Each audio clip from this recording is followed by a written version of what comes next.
I'd like to start by welcoming you, General C.Q. Brown, to Duke Engineering. Thank you. Thank you for taking the time to sit down with me and explore how ethics and character education can transform the experiences of our students. To set the stage, I'd love to begin with a bit about your background and what ultimately inspired your commitment to embedding character and ethics into academic and student life.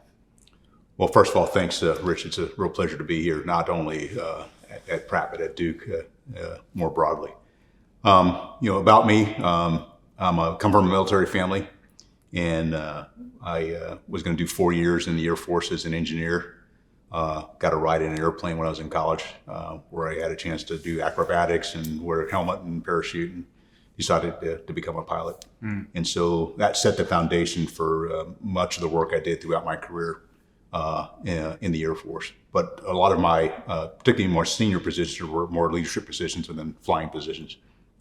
And the opportunity to be in positions to have an impact was important to me. And that's part of the reason why I came to Duke, is the opportunity to inspire the next generation, continue to think about leadership, but also I have a keen interest in technology and engineering because of my degrees in engineering. But it's the aspect of bringing leadership into that, because engineers can impact the world, and how they lead is important for our nation, but also for our future. Nice. Yeah, great. So you bring decades of distinguished military leadership and service to your role here with Character Forward. Looking back, what do you think one of the core experiences of your military career is that shaped how you think about ethics and character? And how do you bring that lesson to your position here at Duke?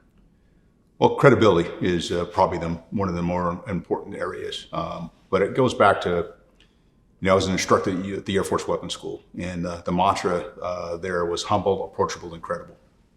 So it's an aspect of being having humility, being approachable, that you can engage with people and they feel like they can come talk to you, but you also have credibility. And you start to lose that credibility if you're not humble and approachable. And that to me was important, because that course is probably the most challenging course I did throughout my Air Force career. It is a crucible on leadership by providing operational problems to our tacticians and then seeing how they solve those problems. And you have to have some humility, because you do get humbled just by the aspect of the course, because the challenges that it does bring to you. And I think that to me is where I found that even when you are trying to do the right thing and you do the right thing, sometimes I say you have an aw shucks moment where things don't go well. How you respond to that, how do you actually talk about the fact and be able to stand in front of people when things don't go well? And I had an emergency where I was leading a 10 shift, and I shut down a runway with 9 aircraft behind me. And I came back after that all happened, and there's some things I probably did not do quite correctly. I came back to the squadron once we all got back together and stood in front of him and said, I made a mistake. And that builds credibility, but you also got to have enough humility to be able to stand in front of a crowd and say, I made a mistake. And then how do we learn and adjust from that mistake or challenge, or whatever the case may be. Yeah, that's so huge. That's a great story. So when you said you learned those 3 core kind of principles in a course, what was the course? Air Force Weapons School. Air Force Weapons. So if you've seen the movie Top Gun, Top Gun is a Navy weapons school. Well, Top Gun is the Navy's version of the Air Force Weapons School. The Air Force Weapons School started in 1949 after World War II. Top Gun started in the late 60s during Vietnam. And so, but it's a course, for us, it's 6 months course.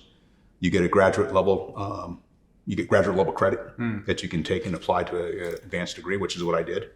But it is probably, as an F-16 pilot, I learned everything I could never know about the F-16.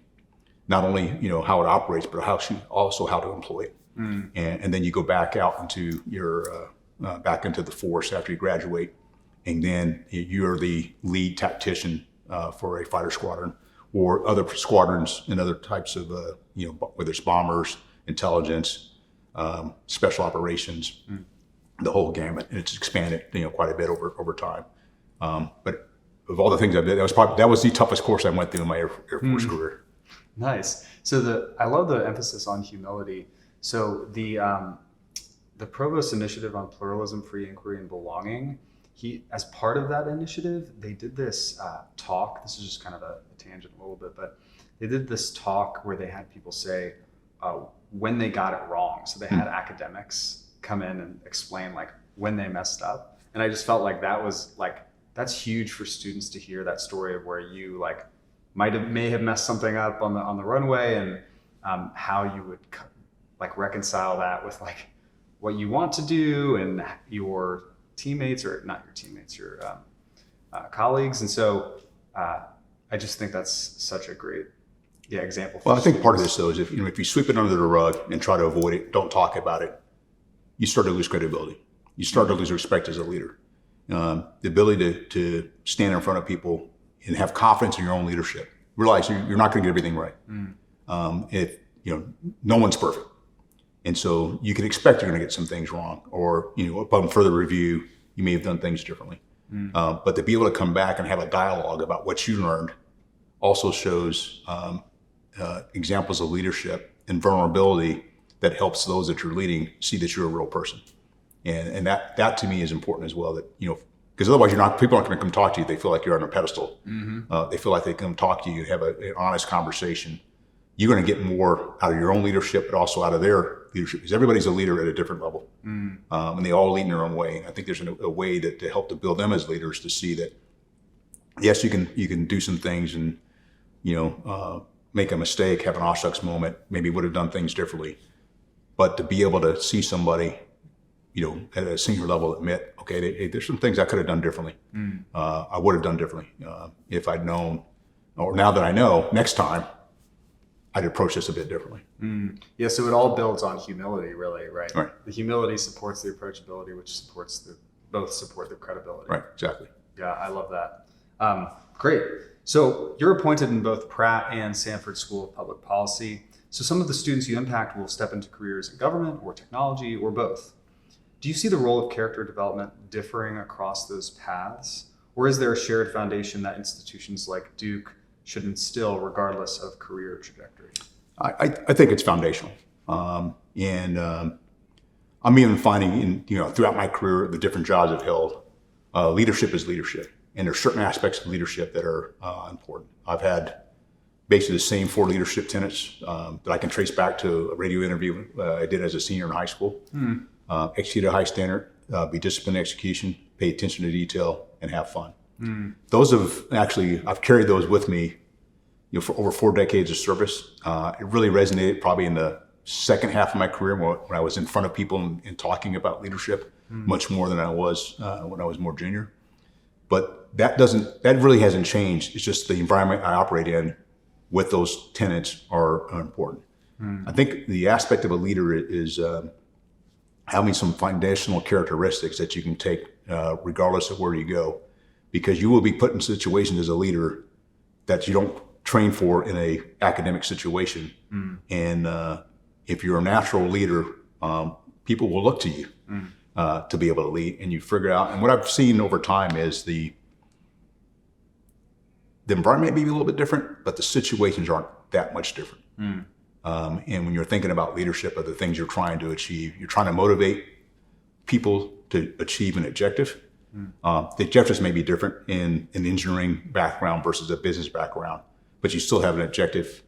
There's second order impacts that'll occur, whether you're doing it in engineering or you're doing it in business or you're doing it in a liberal arts scenario.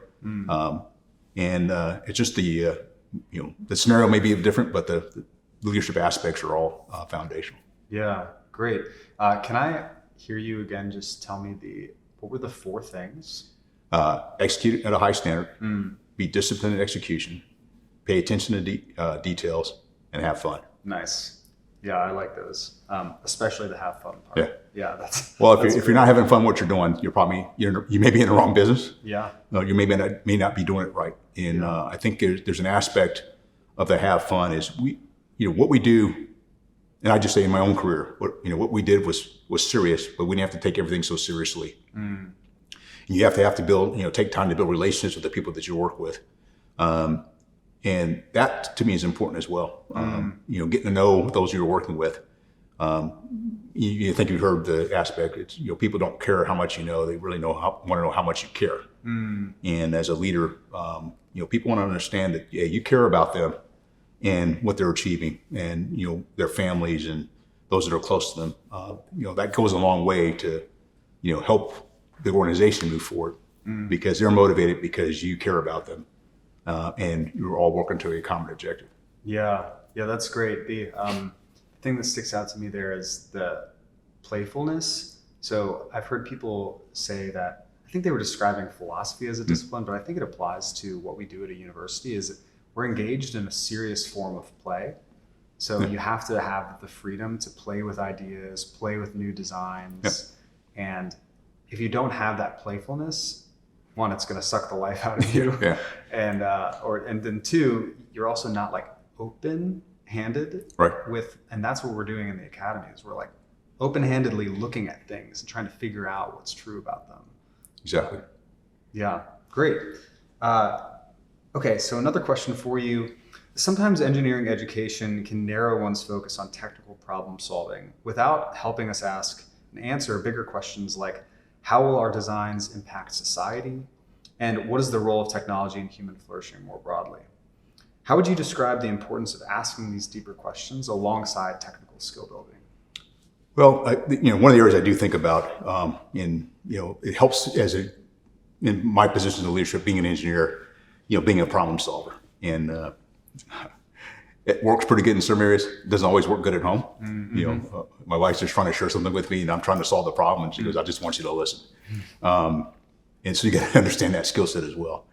But the thing I do think about from as you're solving problems is, if you don't think about the second order impacts of the problem you're solving and what the downstream effects might be, you may solve one problem but create three more. And what you may do is make life harder for yourself because you haven't thought about these other areas. And so that's why I always think it's important that you not only look at the here and now, but how does this impact the decisions you're going to make, the recommendations you're going to make, the options you present.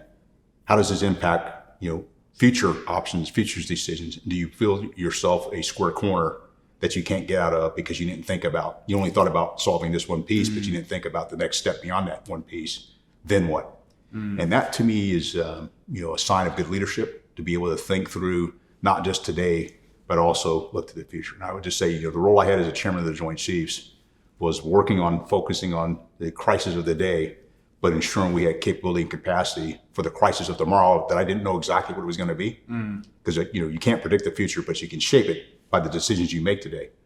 And you can either make it easier yourself or more complicated, because you focus only on this part and don't think about these other parts. And that's, I think, the role I had as a chairman, was to be able to say, here's the things we could do, but here's some things you should consider that'll impact tomorrow, tomorrow's opportunities or future opportunities. Yeah, that's great. So we tend to take this myopic view when we're solving a problem.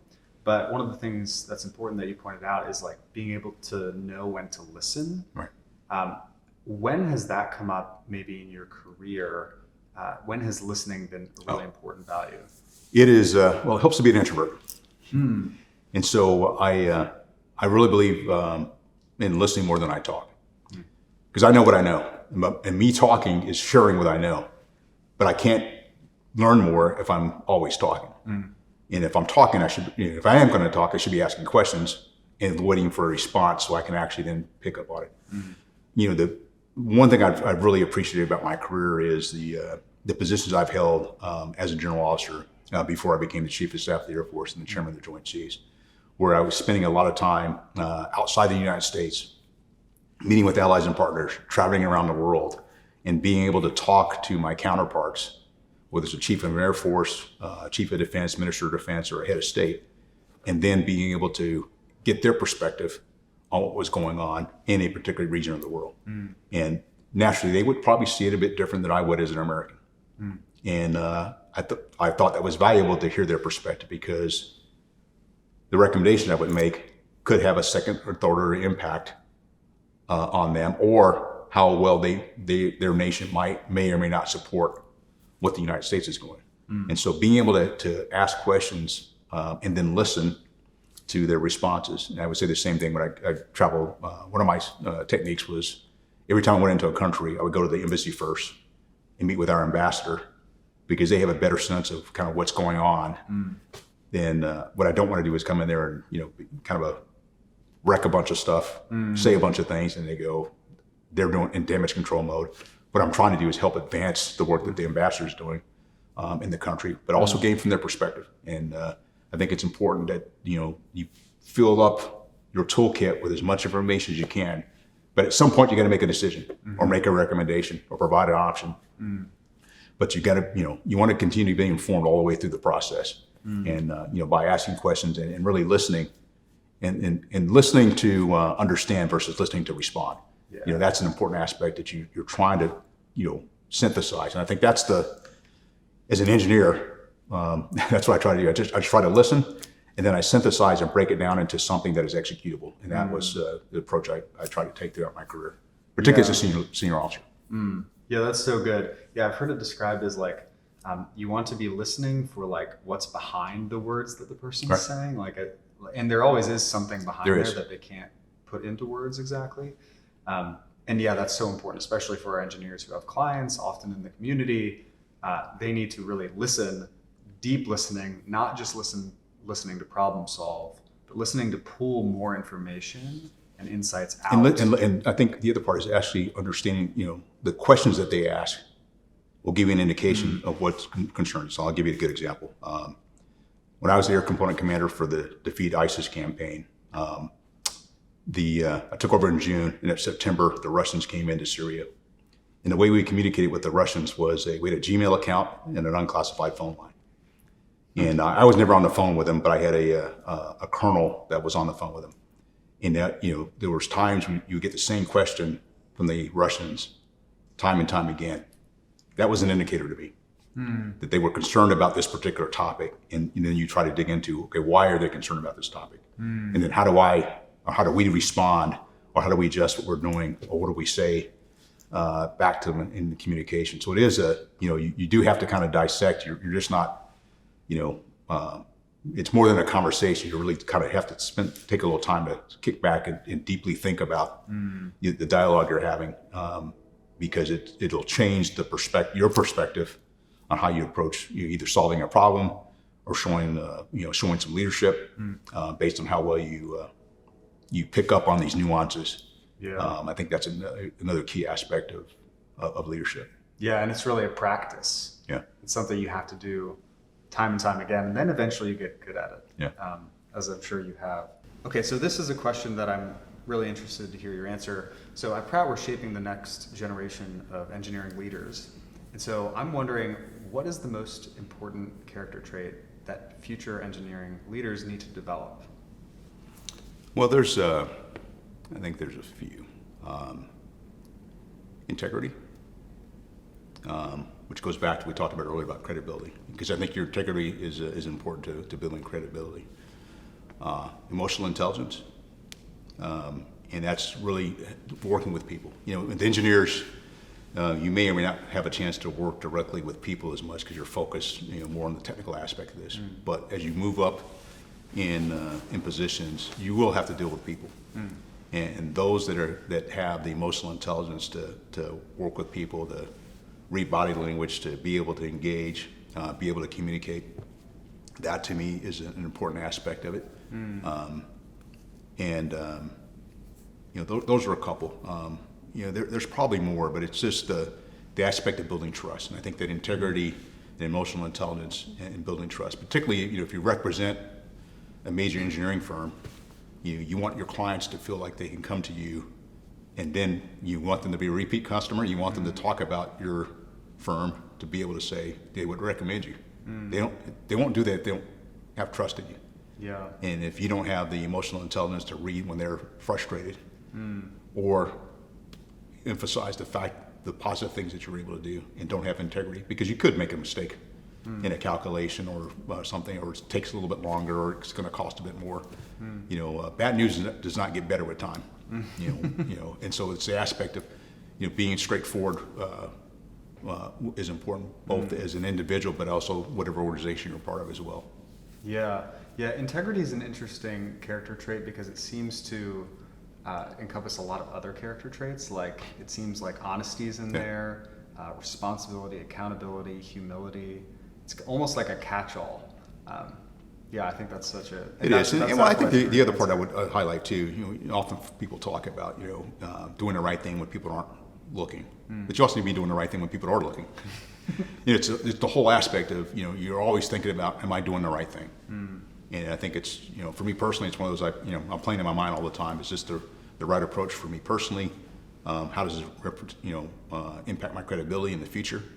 Because I think my personal credibility is very important to me, but also the credibility of the organization that I'm a part of. And if you think about the jobs I've held, at some point was the United States Air Force, United States Department of Defense, but then as a chairman of the Joint Chiefs, the United States of America, when you go out and talk and engage, you represent an entire nation in some aspect. And I think it's important based on how you carry yourself and what you say and what you do. Not only reflects on you, but it's much broader than that. And what you want to do is make sure that you're always putting your best foot forward, which is why execute at a high standard is one of my personal leadership tenets. I realize I'm not going to be everything perfectly, but I want to make it sure that when people see it, they go, that's that's what you expect, versus when I have a misstep, folks go, yeah, I saw that coming, or it's par for the course. I want them to be saying, it's kind of strange to see that misstep. Yeah, great. Okay, so from your perspective, how can higher education institutions inspire young leaders to cultivate the resilience that allows them to navigate uncertainty and adversity without losing touch with their conscience or their moral compass? Well, I think you got to be able to challenge the students. You only get resilience from having a challenge. You're not going to get resilience if everything was, very easy, you never felt like it was very tough, you're not going to gain any type of resilience. Part of it is just how you challenge the students, adding a little, you got to have a little bit of stress. But at the same time, how do you actually, after you've induced that stress, now how do you have a conversation about it? And what did you learn from that experience from a stressful standpoint, and how would you move forward, and how do you bounce back from whatever it was? I think one of the things that from my experience as a fighter pilot was the aspect of a debrief. And we would spend a fair amount of time, particularly when I was at the weapons school as an instructor and the commandant, is diving into the details of what we just executed. And so you go out and execute a mission where amount of stress associated with the mission, to be successful, but then you come back in the room and spend, amount of time really digging into the details and getting to what we call root cause analysis, which is maybe no different for engineers to go, this happened, so why did that happen? And what caused that? And just get all the way down to what is the root issue that drove the action of what we did. For example, we'd say, did we execute the plan? If we executed the plan, did the plan work? If we didn't execute the plan, what we executed, did that work? Then if it did, maybe we should change the plan. And so it's this aspect of being able to get into a bit of a debrief after the fact, a stress-inducing event, how do people respond to it, and then understanding, personally how you respond, and then how do you bounce back. And I think anytime you have a failure, and I've had several in my life, is it a barrier or is it a stepping stone? It can be a barrier where you sulk and you're frustrated, or is it a stepping stone where you go, okay, what did I learn from that setback or that failure, and how do I move forward? And that to me is the aspect of resilience versus, wallowing in pity, self-pity because it didn't go so well. And that's the part of how do you find the silver lining for each of the events. And I think you can only get that by inducing a little bit of stress. And I think just being in students here are probably inducing stress without without professors doing it. But I think there's ways to have conversations about this. And I think that is an important aspect, is being able to share versus having it all bottled up is another part of the resilience. Yeah, that's great. And I think I agree. I think our students have no lack of stress-inducing events, but they do probably have a lack of opportunities to reflect on how they could have done better and build the sorts of strategies or community network that you need to navigate resilience well? Like if you have all of your identity or your hope in this this one test, right, it's going to kind of fall apart. But if you see yourself as part of a broader community that learns from failure, and we're aiming at building incredible things through iteration, then you're going to approach those failures differently. And I think part of this also is who I mean, I had a chance to speak this morning. Who is your network of people that you can go to in a crisis, that you can sit down and talk to and go, I'm having a bad day, or this is really stressing me out. And sometimes just having someone on the other side that can listen. They don't have to say anything. Mm-hmm. And that's the other part of when people are stressed out. You as an individual that's supporting someone, just to sit and listen, and you're just a sounding board to ask questions to help them get whatever it is off their chest, to help them think through, and they'll typically come up with the answer themselves without you having to say anything. Mm-hmm. But I think, again, as an engineer, you're looking to help solve the problem, and so you may not be as helpful, but I think just being able to listen, which goes back to what we talked about earlier, the ability to listen in key scenarios will be important to support somebody on the path of resilience.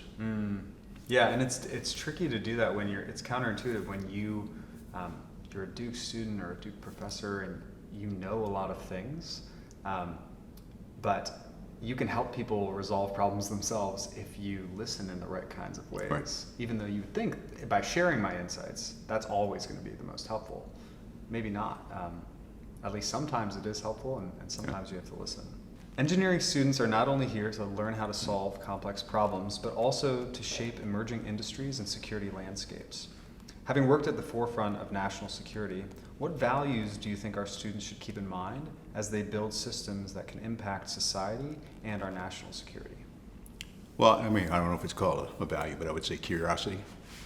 And what I mean by that is, how do you, when you're solving these problems, asking those questions of how does this impact society? How does this impact our national security? And would you do something different with that, by asking that question? I think that's an aspect of being able to ensure that what you're doing is going to have value to be able to make progress and move things forward, whether it's for society or for national security. Because it's easy to maybe do something, but then not think about these other areas and the other impacts that it has. And it may, because of your own values, you may go, well, I don't see that this is something that we should do, or how would you approach it differently, or how might you solve the problem differently, knowing what the outcome could be. And that, again, it's hard to predict what the outcome may be, but you can do some level of analysis. And sometimes that's not engineering work. It's engaging with others outside of engineers to ask those questions, which is why curiosity is important, to be able to talk to people about the problem you're solving and ask them questions that are not engineering related, so that you can actually take your engineering skills and apply what you learn from others by asking those kinds of questions to then determine, hey, is this the right path to be able to do this, or is there still be able to solve the problem with a slightly different approach and have a broader and bigger impact, both for society and national security. Yeah, so curiosity is key for listening well. It would Right. help you listen well because it would give you the right sorts of interests and questions to ask. And I'm just wondering, do you feel like there was a point or a story in your career where curiosity in particular helped out?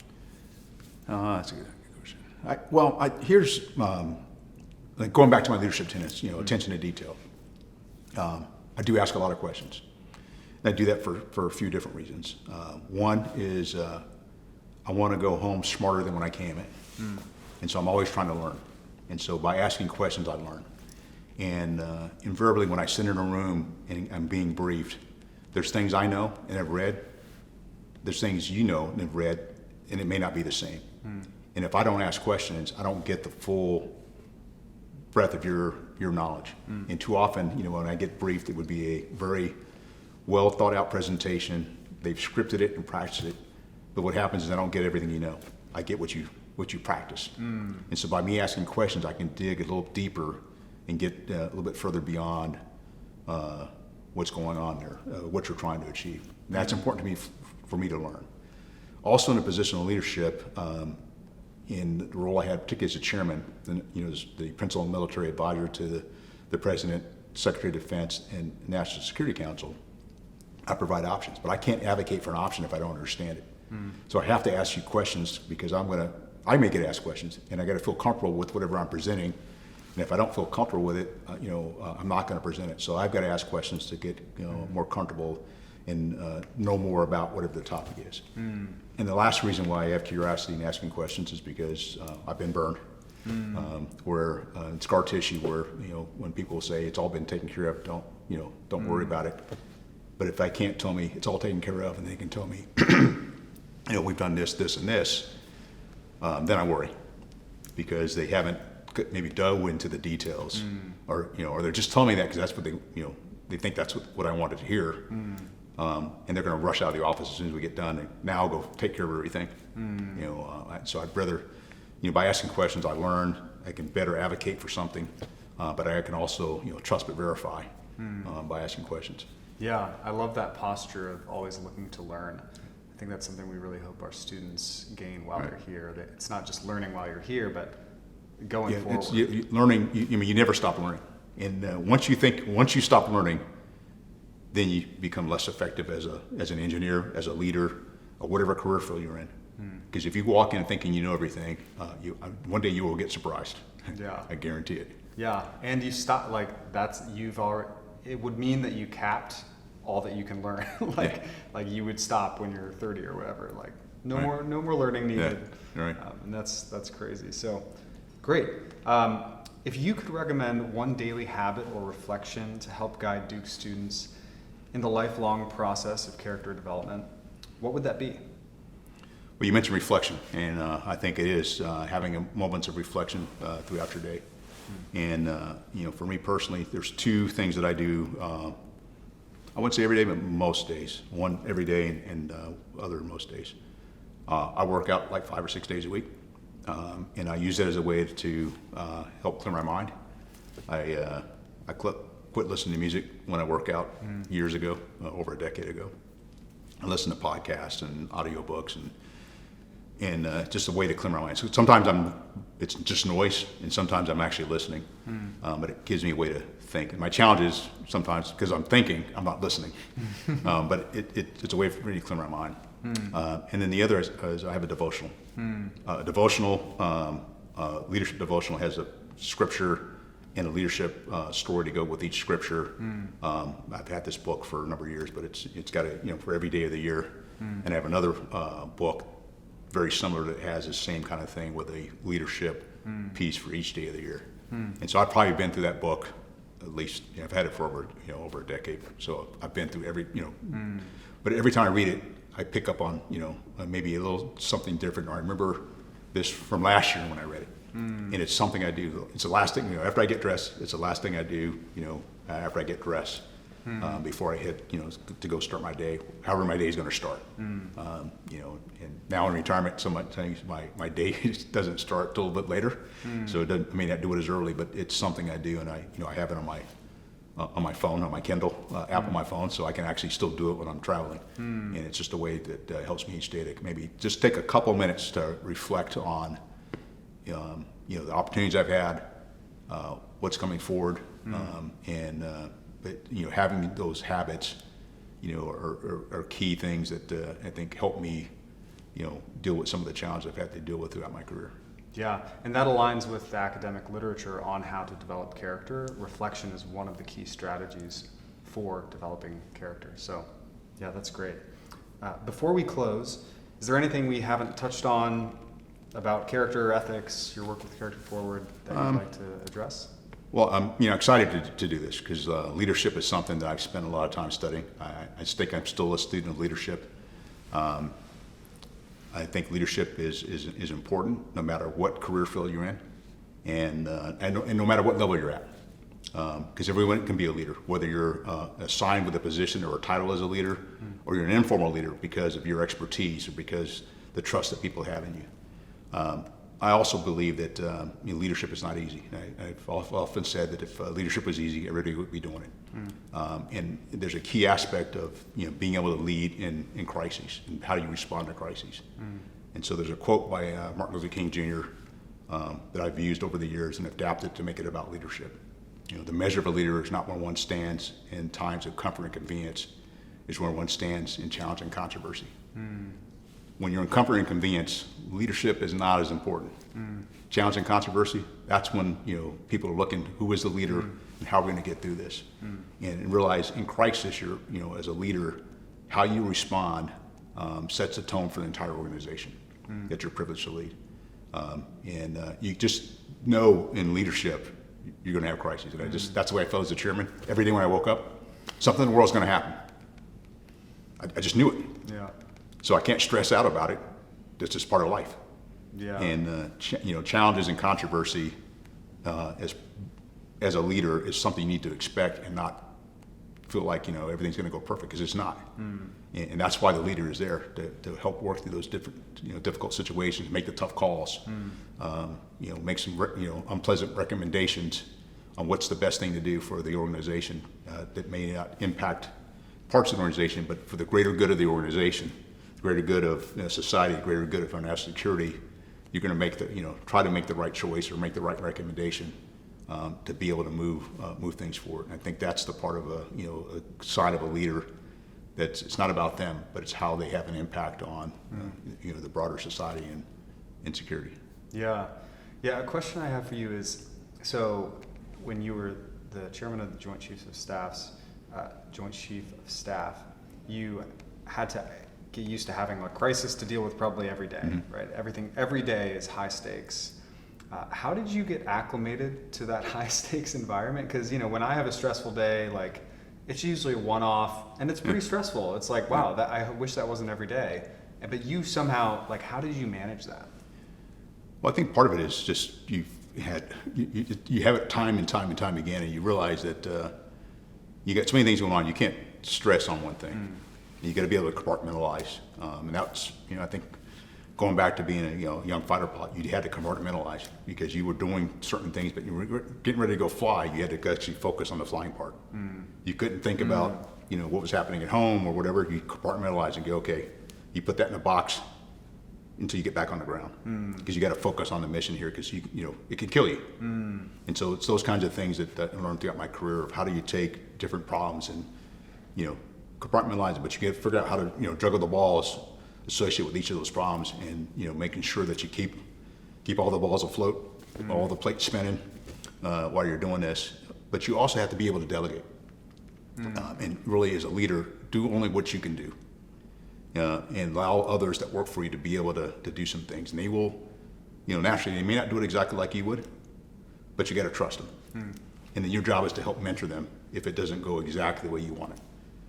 You can't I don't believe in micromanaging. I believe that you need to delegate and allow people to go execute, but you've got to be involved in the process and coach and provide guidance and intent and mentorship as you do this, because you were there at one point. And the reason why you're in a position of leadership is because someone took the time to coach, mentor, inspire. I think that's a key role as a leader. Well, thank you so much for joining us. This has been a great conversation. I look forward to working with you with Character Forward and seeing you involved with Sanford as well. I appreciate it. Well, Richard, my pleasure. And I'm actually looking forward to the opportunity. The conversation you had today, I look forward to having very similar conversations here while I'm at Duke. This leadership is something I have a real passion for, and I'm so glad I've had the opportunity to work with you.